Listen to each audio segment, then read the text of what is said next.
केरल के मल्लपुरम में गर्भवती हथनी को बारूद भरे अनानास खिलाकर मारने की खबर ने पूरे देश को हिलाकर रख दिया। हर जगह इस कुकृत्य की आलोचना हुई।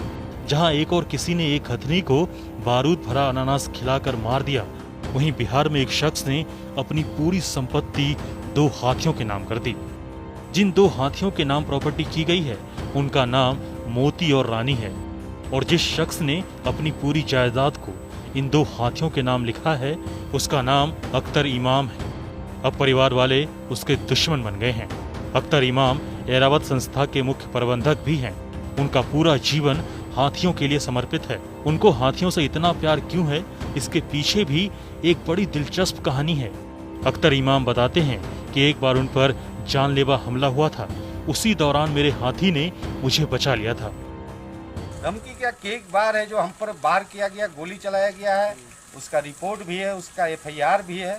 शिकायत किया था? बिल्कुल शिकायत भी मैं क्या हूँ कि मेरे पीछे ऐसे मेरे हाथी के जमीन के चलते, हाथी और मेरे हाथी के जमीन के लिए जमीन मुखिया किसी तरह से चाह रहे हैं कि ये अगर मर जाएंगे तो फिर इनका कोई FIR करने वाला भी नहीं है, केस करने वाला भी नहीं है। तो मैं इसलिए सारी जमीन को दे दिया कि वो हाथी मालिक है। आज हम हैं, उसके बाद सरकार मालिक है। देश की राष्ट्रीय संपत्ति है हाथी, बचना चाहिए, आने वाली पीढ़ी को देखना चाहिए। और जो हाथी का तस्कर है, वो हाथी बचाने वाले हम जैसे विशेषज्ञ का भी है जो तस्कर है, और इसकी हाथ बहुत लंबा ऊपर तक होती है। जहाँ तक हम शिकायत करने जाते हैं वहाँ तक तार। जहां उनके हाथी अपने मालिक अख्तर इमाम पर जान छिड़कते हैं, वहीं खुद उनकी संतान ने उनके साथ बहुत बुरा किया।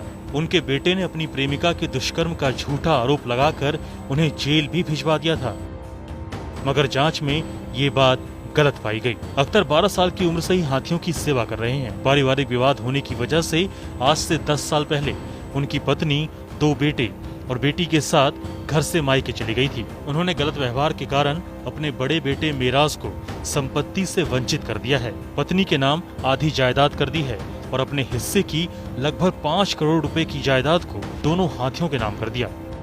आज हमारे बिहार में कितने हाथी, देश में कितने हाथी लवारिस पालतू हाथी, जिसके है जो लोग अपना है जो संपत्ति बांट लेते हैं, पूर्वज है जो मर जाते हैं और अपने बच्चे लोग संपत्ति खेत बांट लेते हैं और हाथी लवारिस हो जाती है। कितने आज ऐसे हाथी हैं लवारिस, मैं बता सकता हूँ, रिपोर्ट दे सकता हूँ। तो मैं ये दिन देखकर मैं सोचा नहीं कि मेरा भी 2 हाथी कभी लवारिस हो जाए। क्या दोनों हाथी के क्या नाम थे? एक मोती, एक रानी। तो हमारे मरने के बाद इसके नाम से प्रॉपर्टी है। ये जो अभी सामने जो है ये मोती है, और एक कहाँ है? एक है जो वहाँ गया में है, रानी है। तो ये मैं ये भी नहीं चाहता हूँ कि मेरी भी हाथी जो और जैसे लवारिस के तरफ घूम रहे हैं, जिसको खाना नहीं मिल रहा है, दवा नहीं मिल रहा है, इलाज नहीं मिल रहा है, तो कम से कम हमने इसका अपना शेयर, मैं अपना शेयर सिर्फ जो है हाथियों को दे दिया हूँ। और जिसके कारण है जो बहुत सा आक्रोश भी है, बहुत सा तस्कर मेरे पीछे है। अख्तर इमाम कहते हैं कि मैं हाथियों के संरक्षण के लिए काम कर रहा हूं। मेरी जान को खतरा है, इसलिए सरकार को मुझे सुरक्षा देनी चाहिए। जैसे आदमी का मार दिया जाएगा जो हाथी का, बाघ का दुश्मन है, दांत का, जमीन का, हम लोग जैसे सामाजिक आदमी को बचना कठिनाई है। इसलिए हम सरकार से गुहार लगाए हैं कि मुझे ऐसे सामाजिक करने में राष्ट्रीय संपत्ति को बचाने वाला निस्वार्थ, हम अपना संपत्ति भी हाथी को, ट्रस्ट को दिया हो, सरकार को दे दिया हूँ।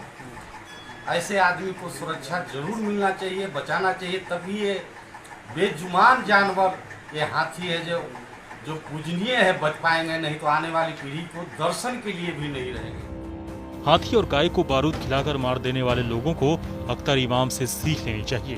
बेजुबान जानवरों के लिए अगर वो कुछ नहीं कर सकते, तो उन्हें मारने जैसा कुकृत्य भी नहीं करना चाहिए।